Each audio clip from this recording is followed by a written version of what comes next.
இப்போ ரீசெண்ட் டைம்ஸ்ல மஞ்சுமல் பாய்ஸ் படத்தை பார்த்திருந்தீங்கன்னா அந்த படம் உங்களுக்கு ரொம்ப பிடிச்சிருக்கும். அதே மாதிரி இங்க உருகுவியான் பாய்ஸ் வந்து நம்ம பார்க்க போறோம். 1972ல உருகுவியானை சேர்ந்த ஒரு பிளைட் வந்து ஆள் நடமாட்டமே இல்லாத மிகப்பெரிய பனிமலைக்கு நடுவுல போய் மாட்டிக்குது. அங்க இருக்கக்கூடிய எல்லாருக்கும் அவங்களே வந்து நம்பிக்கையா இருந்து கடைசியா வந்து சர்வைவும் ஆகுறாங்க. இது உண்மை கதையா அப்படின்னு சொல்லி கேட்டீங்கன்னா ஆண்டிஸ் மவுண்டன்ல கிட்டத்தட்ட 45 பேர் போய் மாட்டிருப்பாங்க. அதுல 29 பேர் இறந்து போயிருவாங்க. வெறும் 16 பேர் தான் கடைசியில உயிரோட வருவாங்க. அக்டோபர் 13, 1972 ஒரு வலுவான ரக்பி டீம் பிளேன் மூலமா சிலிக்கு போக போறாங்க ஒரு ஸ்பெஷல் மேட்சுக்காக. அங்க இருக்க யாருமே இது வரைக்கும் இந்த கண்ட்ரியை விட்டு இன்னொரு கண்ட்ரிக்கு போனது இல்ல. பயங்கர எக்ஸைட்மெண்ட். இவங்க கூடவும் சில ஃபேமிலி மெம்பர்ஸும் வந்திருக்காங்க. மலைகளை தாண்டி பறந்து போயிட்டு இருக்கு. அப்படி பனிமலைகள்லாம் தாண்டி போயிட்டு இருக்கும்போது திடீர்னு பிளேன் ஷேக் ஆக ஆரம்பிக்குது. 2 மலைகளுக்கு நடுவுல இருந்து கீழ இருந்து மேல வரக்கூடிய காத்துனால பிளேன் இப்படி பயங்கரமா ஷேக் ஆக ஆரம்பிக்குது. டர்புலன்ஸ் பயங்கரமா ஒர்க் ஆகுது. ஒரு கட்டத்துக்கு மேல டர்புலன்ஸ் ஒர்க் ஆகல. வேற வழி இல்லாததுனால இந்த பைலட் அந்த ஒரு பிளேனை இந்த ஒரு மலைக்கு பக்கத்துல இறக்கலாம் சொல்லி ட்ரை பண்றாரு. ஏன்னா இதுக்கப்புறமா இந்த பிளேன் பறக்காது. இவங்களுடைய எல்லா பொருளும் மேல இருந்து கீழே விழுந்துட்டு இருக்கு. அப்படி தரையிறங்கும் போது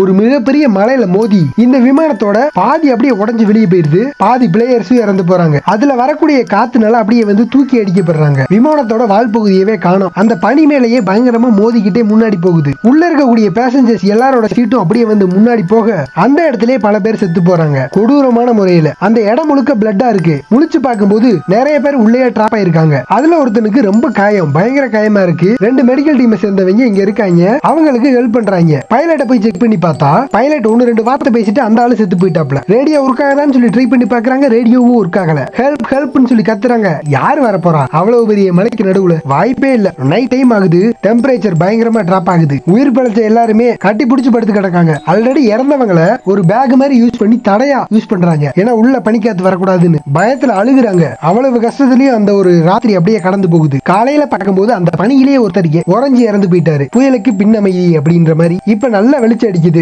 எங்க பார்த்தாலும் பனியை தவிர ஒண்ணுமே இல்ல. சோ சர்வே பண்றதுக்கு ஒர்க் பண்ணலாம் அப்படின்னு சொல்லி முடிவு பண்றாங்க. அங்க இருக்கக்கூடிய எல்லா சீட்டையும் அந்த பிளேனுக்குள்ள இருக்க எல்லா சீட்டையும் வெளியில எடுக்கிறாங்க. அப்பதான் இவங்க தங்குறதுக்கு இடத்தை அதிகரிக்க முடியும். காயம்பட்ட சர்வேவர்ஸ் எல்லாத்தையும் வெளியில கொண்டு வந்து நல்ல சூரிய வெளிச்சம் படுற மாதிரியான இடத்துல வைக்கிறாங்க. அவங்க எல்லாத்தையும் நல்லா பாத்துக்கிறாங்க. எல்லா சூட்கேஸையும் தேட ஆரம்பிக்கிறாங்க. ஏதாவது பொருள் சிக்குமா அப்படின்னு, ஃபுட் இருக்குமா அப்படின்னு சொல்லி தேடுறாங்க. இறந்து போன எல்லா உடல்களையும் இந்த பிளேனை விட்டு தூரமா கொண்டு போய் வைக்கிறாங்க. இந்த இறந்து போன பிள்ளைங்களை பார்த்தாச்சும் நமக்கு ஹெல்ப் கிடைக்கும் அப்படின்னு சொல்லி நம்புறாங்க. 11 பேர் ஆல்ரெடி இறந்து போயிட்டாங்க. அது மட்டும் இல்லாம ஒருத்தன் பிளேன் வந்துட்டு இருக்கும் போதே பாதியில பறந்து போய் செத்து போயிருப்பான். தேடுதுல கொஞ்சம் ஃபுட் கிடைச்சிருக்கும். அதை எடுத்துட்டு சாப்பிடுறாங்க. இருக்கிற ஃபுட்ட அப்படியே ரொம்ப கரெக்டா கொஞ்சம் கொஞ்சமா எல்லாரும் பிரிச்சு சாப்பிடுறாங்க. இத்தினூண்டு ஃபுட். சடனா பிளேன் பறக்கிற சவுண்ட் கேக்குது. நம்மள ஹெல்ப் பண்றதுக்கு தான் வந்திருக்காங்க அப்படின்ற மாதிரி நினைச்சுக்கிட்டு கையாட்டுறாங்க, காலாட்டுறாங்க. ஆனா அந்த பிளேன் அப்படியே கண்டுக்காம போயிடுச்சு. அன்னைக்கு நைட் டைம் ஆகுது. இன்னைக்கு நைட்ட எப்படியாச்சும் கடந்து தானே ஆகணும். பிளேனுக்கு வெளி பகுதியில் இருக்கக்கூடிய அந்த ஒரு ஹோலை மறைக்கிறதுக்கு இவங்க கிட்ட இருக்கக்கூடிய எல்லா பொருளையும் யூஸ் பண்றாங்க. 3வது நாள் இவ்வளவு நேரமா அன்கான்சியஸ் நிலைமையில இருந்த நாண்டோ அப்படின்றவன் முழிச்சுக்கிறான். அவனுடைய உடம்பு வந்து சுத்தமா முடியல. இருந்தாலும் தவழ்ந்துகிட்டே போறான். அவனுடைய தங்கச்சி கிட்ட தான் போறான். போய் அவளை கட்டி பிடிச்சுக்கிறான். அம்மாக்கு என்னாச்சுன்னு கேட்கும்போது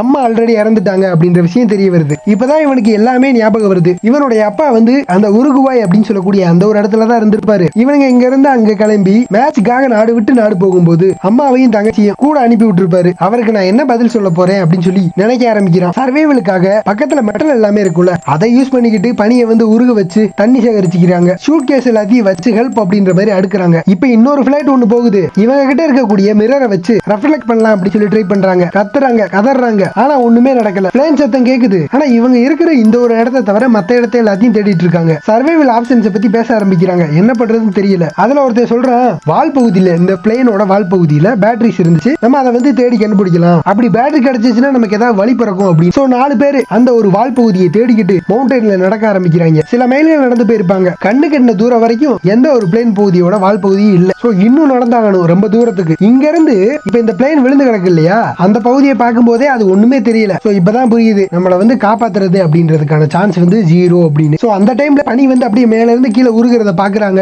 மலையில இருந்து பனி அப்படியே சரிக்கிட்டே வரும் இல்லையா, அதை பார்த்த பின்னாடி இந்த 4 பேருமே வேற ஆப்ஷன் இல்லாததுனால மறுபடியும் இந்த ஒரு இடத்துக்கே வந்துடுறாங்க. இப்ப நாட்கள் வந்து கடக்க ஆரம்பிக்குது. ஃபுட் இல்ல, சுத்தமா தண்ணியும் இல்ல. இந்த ஏரியால ஒரு விலங்கும் இல்ல, ஒரு அனிமல் இல்ல, ஒரு பிளான்ட் இல்ல, எதுவுமே இல்ல. சாப்பிட ஒண்ணுமே கிடையாது. ஒருத்தர் சாப்பிடுறதுக்காக பாறை மேல ஒரு கல்லு மாதிரி ஒண்ணு இருக்கு. அதை வலிச்சு சாப்பிட்டுட்டு இருக்கான். இப்ப அவங்களுக்குள்ள ஒரு கன்ஃபியூஷன் வர ஆரம்பிக்குது. சில பேர் என்ன சொல்றாங்கன்னா, இப்ப இறந்து போயிருப்பாங்க இல்லையா, அவங்களுடைய பிணத்தை வந்து சாப்பிடலாம் அப்படின்னு. அதுக்கு சில பேர் மறுப்பு தெரிவிக்கிறாங்க. சில பேர் ஜெயில போட்டுருவாங்க அப்படின்னு சொல்லி பயப்படுறாங்க. சாப்பாடு இல்லாம எப்படித்தான் இருக்க முடியும்? வாய்ப்பே இல்ல இல்லையா. கிடைச்ச எல்லாத்தையும் சாப்பிட ஆரம்பிக்கிறாங்க. சூலேஸ், சிகரெட் அப்படின்னு சொல்லி கண்ட கண்ட கழுதையை சாப்பிடுறாங்க. அவங்களுடைய பாத்ரூம் முன்ன இருந்ததை விட அப்படியே வந்து கருப்பா இருக்கு.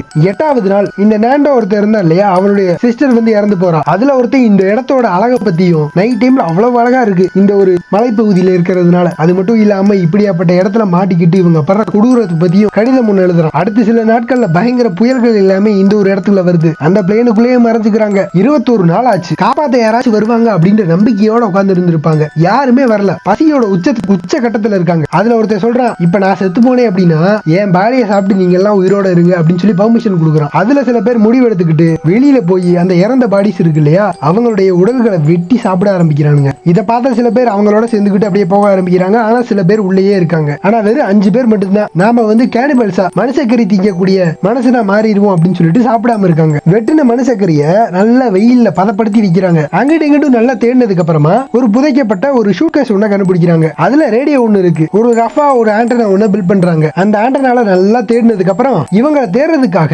மீட்பு படையை வந்து அனுப்பி வச்சிருப்பாங்க. ஆனா அவங்களால இவங்களை கண்டுபிடிக்க முடியாம போயிருக்கும். சோ கவர்மெண்ட் கடைசியா இவங்களை வந்து இதுக்கப்புறமா தேடுறத நுப்பாட்டினாங்க அப்படின்ற விஷயம் தெரிய மொத்த குரூப்பாலையும் என்ன பண்றதுன்னு தெரியல. மனசு உடைஞ்சு போயிட்டாங்க. நம்பிக்கை போச்சு. என்ன பண்ண முடியும்? சாப்பிடவே கூடாது மனுஷக்கறியை அப்படின்னு சொல்லி இருந்தவனுங்களும் கடைசியில வேற வழி இல்லாததுனால அதான் எவனுமே வரமாட்டான்ல நம்மளை காப்பாத்த அப்படின்னு சொல்லி நினைச்சிட்டு அவங்களுமே போய் சாப்பிடுறாங்க. அதுக்கப்புறமா ஒரு 3 பேர் அந்த பிளேனோட வால் பகுதியை கண்டுபிடிக்கலாம் அப்படின்னு சொல்லிட்டு ரொம்ப தூரமா நடந்து போறாங்க. அந்த பகுதியையும் கண்டுபிடிக்கிறாங்க. அதுக்குள்ள ஒருத்தர் இறந்து வேற போயிருக்கான். இது வால் பகுதியோட ஒரு பகுதி, மெயின் பகுதி இது இல்ல. சோ இன்னும் போயாகணும். இவங்களுடைய ஜர்னி ஈஸியா இருக்க போறது இல்ல. போறப்ப வலிக்கு மறுபடியும் மேல இருந்து கீழே விழுந்துடுறாங்க. முடியல. பனிக்காத்து பயங்கரமா இருக்கு. சோ நைட் டைம் ஆயிருச்சு. ஒண்ணுமே பண்ண முடியல. ஒருத்தருக்கு ஒருத்தர் ஒரு பாறையோட இடுக்கு மாதிரி இருக்கு. அதுக்குள்ள அப்படியே படுத்துக்கிட்டு கட்டி பிடிச்சு கிடக்காங்க. காலையில எந்திரிச்சு பார்க்கும்போது இவங்களை அப்படியே கம்ப்ளீட்டா பனி மூடி இருக்கு. எப்படியோ உயிரோட இருக்காங்க. பனி பட்டு பட்டு ஒருத்தனுக்கு கண்ணே தெரியாம போயிடுச்சு. கம்ப்ளீட் வீக்கா இருக்காங்க. இவங்க கண்டுபிடிச்ச அந்த கொஞ்ச நஞ்ச பகுதியை மட்டும் எடுத்துக்கிட்டு அப்படியே மேல இருந்து கீழே சரிக்கிட்டே வந்துடுறாங்க. கடைசி ஒருத்தனும் மனித மாமிசத்தை சாப்பிட ஆரம்பிக்கிறான். ஒரு 5 நாள் விடாம ஒரு பயங்கரமான ஒரு புயல். நல்ல வேலை உள்ளே இருந்தாங்க. எப்படியோ கம்ப்ளீட்டா முடிஞ்சு போகுது. அவங்களுக்குள்ளேயே பேசிக்கிட்டு நல்லா சந்தோஷமா தான் இருக்காங்க. ஆனா இந்த மலை மேல இருந்து திடீர்னு அப்படியே பனியெல்லாம் அப்படியே சரிக்கிட்டே வரும் இல்லையா, மிகப்பெரிய பனி. அது அப்படியே வந்து இந்த பிளேனுக்குள்ள இருக்கவங்களோட மோதுமாக்கும். மறுபடியும் ஒரு மிகப்பெரிய ஆக்சிடென்ட். இந்த பிளேனே அப்படியே வந்து பனிக்குள்ள அப்படியே மூழ்கிருச்சு. பரி ஆயிடுச்சு. 1-2 பேர் மட்டும்தான் தப்பிச்சு மேல இருக்காங்க. இன்னும் புயல் குறையிற மாதிரி தெரியல. நல்ல வேலையா மேல இருந்தவங்க தோண்டி தோண்டி தோண்டி உள்ள இருந்தவங்களுக்கு மூச்சு வாங்கறதுக்கான வாய்ப்பை கொடுத்து எல்லா பேசஞ்சர்ஸையும் வெளியே எடுக்கிறாங்க. ஒருத்தரியா உள்ள இருந்து வெளியில எடுக்கிறாங்க. ஆனா ஒரே ஒரு பொண்ணு மட்டும் ரொம்ப ஆழமா உள்ள இருந்ததுனால அவளால வெளியே வர முடியல. அவ இறந்து போறா. இப்போ ஒரு வினோதமான ஒரு சவுண்ட் ஒண்ணு கேக்குது. சோ இன்னொரு பனிச்சரிவு வரப்போகுது அப்படின்னு சொல்லி அர்த்தம். மறுபடியும் உள்ளே ஒளிஞ்சுக்கிறாங்க. கம்ப்ளீட்டா இப்ப எல்லாருமே உள்ள இருக்காங்க. அந்த பனிச்சரிவுனால இந்த பிளேன் முழுக்க அப்படியே வந்து முழுசா மறைஞ்சு போச்சு. பனியால அப்படியே மேல மூடப்பட்டுருச்சு. மூச்சு விட முடியல ஒரு கடத்துக்கு மேல. சில பேர் சாமி கும்பிடுறாங்க. என்னென்னமோ பண்ணி பாக்குறாங்க. ஒண்ணுமே ஆகல. 2 நாள் அதுக்குள்ளேயே வந்து புதைக்கப்பட்டு இருக்காங்க. பசி உயிர் போகுது. வாய்ப்பே இல்ல. ஒண்ணுமே பண்ண முடியாது. மறுபடியும் பிளேனுக்குள்ள இருந்து இறந்து போனவங்களோட மீட் எடுத்து சாப்பிட ஆரம்பிக்கிறாங்க. ஆனா இந்த டைம் கொடுமையான உச்சகட்டம் என்னன்னா, இப்ப இவங்க யார சாப்பிடுறாங்க அப்படின்றது இவங்க மோத்த அப்படியே பார்த்தா தெரிஞ்சிடும். யார சாப்பிடுறாங்க அப்படின்னு சொல்லி தெரிஞ்சுக்கிட்டே சாப்பிட வேண்டிய நிலைமை. அதுல ஒருத்தன் ஆத்திரம் தாங்க முடியாம கத்திக்கிட்டே அப்படியே வந்து தோண்ட ஆரம்பிக்கிறான். மேல கண்ணாடி வந்துருச்சு. ஒரு எத்து விடுறான். அவனுடைய கால் வந்து ஹர்ட் ஆகுது. இருந்தாலும் விடல. தோண்டிக்கிட்டே இருக்கான். ஃபைனலா எப்படியோ ஓட்டையை போட்டுக்கிட்டு வெளியில வந்துடுறான். வெளியே மத்த எல்லாரையும் அப்படியே வந்து உள்ள இருந்து வெளியில வரதுக்கு ஹெல்ப் பண்ணி எல்லாரையும் காப்பாத்தி வெளியில கூட்டிட்டு வரான். எல்லாருமே இப்ப உயிரோட தான் இருக்கும் அப்படின்னு சொல்லி கொஞ்சம் சந்தோஷப்பட்டுக்கிறாங்க. காலாலே எத்திருப்பான் இல்லையே, இவனுடைய பேரு நூமா.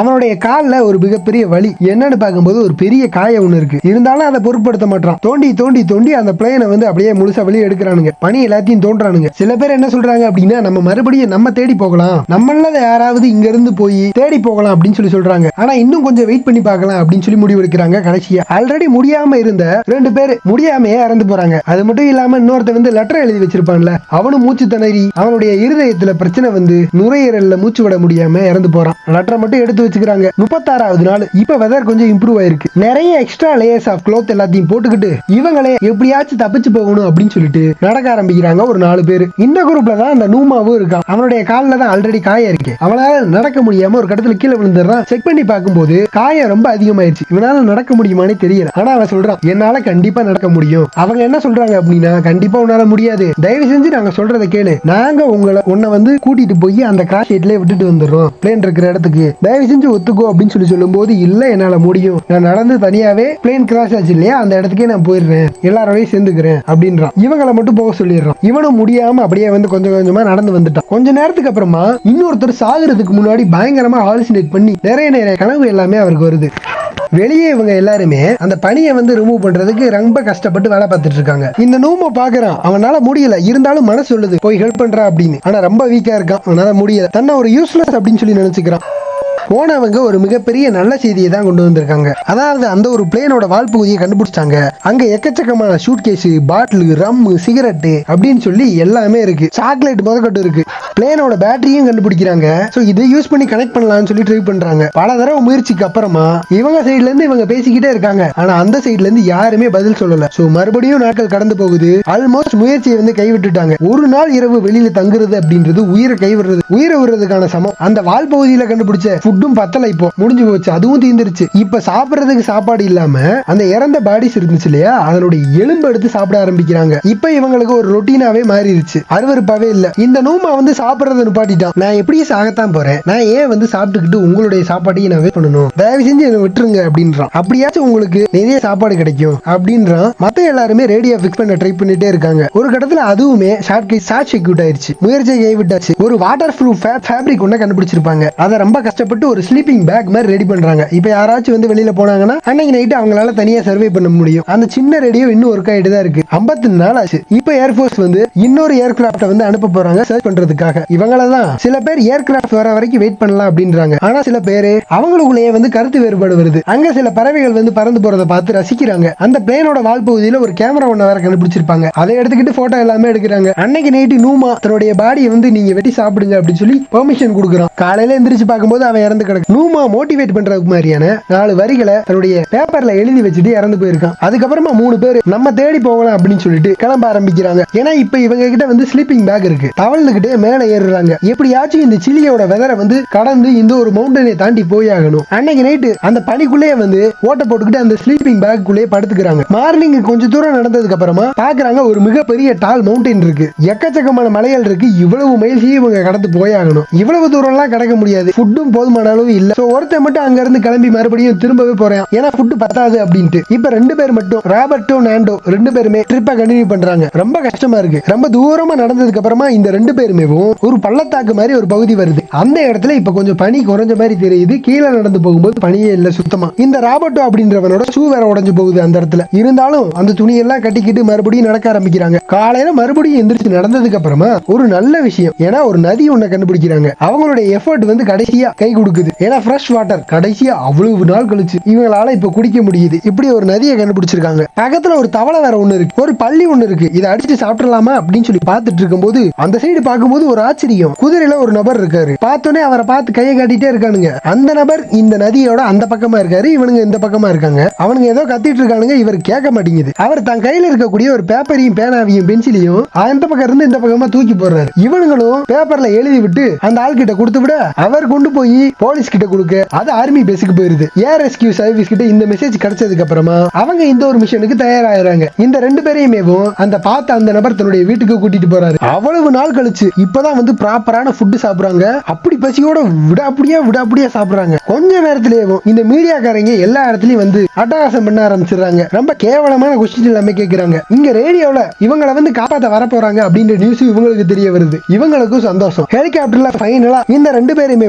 ஆபீசர்ஸ் எல்லாரோட சேர்ந்துகிட்டு அந்த ஒரு இடத்த காட்டலாம் அப்படின்னு சொல்லிட்டு கரெக்டா 71வது நாள் வந்து கண்டுபிடிக்கிறாங்க. சந்தோஷத்துல எல்லாரும் அழுகுறாங்க. ஹெலிகாப்டர் பார்த்த உடனே மொத்த குரூப்பையுமே ரெஸ்கியூ பண்றாங்க. 16 பேர் உயிரோட இருக்காங்க. கடைசியா சிட்டிக்கு போனதுக்கு அப்புறமா இவங்களுடைய ஃபேமிலிஸ் ஆல்ரெடி வெயிட் பண்ணிட்டு இருப்பாங்க. கதறி அவங்களும் அழுகுறாங்க. எல்லாரையும் ஹாஸ்பிட்டலுக்கு கூட்டிட்டு போறாங்க. கூட்டம் அலமோதுது. இவங்களுடைய உடம்புல வந்து நிறைய எனர்ஜி எல்லாமே லாஸ் ஆயிருக்கும். சத்துக்கள் குறைஞ்சிருக்கு. முதல் டைம் அவ்வளவு நாள் கழிச்சு குளிக்கிறாங்க, தாடி வெட்டுறாங்க, மீசை எடுக்கிறாங்க. இவ்வளவு நாள் கழிச்சு ஒரு பெட் ஒண்ணு கிடைக்குது படுக்கிறதுக்கு. எவ்வளவு கஷ்டம் இல்ல. ஏதோ ஒண்ணு விதியோட விளையாட்டா என்னன்னு சொல்லி தெரியல. இவங்க இப்படி போய் மாட்டிக்கிட்டு ஃபைனலா தப்பிச்சு வெளியில வந்திருக்காங்க. இந்த படம் உங்களுக்கு பிடிச்சிருக்கு அப்படின்னு சொல்லி நாங்க நம்புறேன். என்னோட சேனலோட பிளேலிஸ்ட்ல நீங்க போய் பாத்தீங்கன்னா உண்மை கதைகளையும் சயின்ஸ் ஃபிக்ஷன் ஸ்டோரிஸையும் எக்ஸ்ப்ளோர் பண்ணிருக்கேன். அதையும் கேட்டு நிறைய படங்களை நீங்களும் எக்ஸ்ப்ளோர் பண்ணுங்க. ஹலோ கைஸ், நான் ஒரு ஆஸ்பைரிங் ஃபிலிம் மேக்கர்.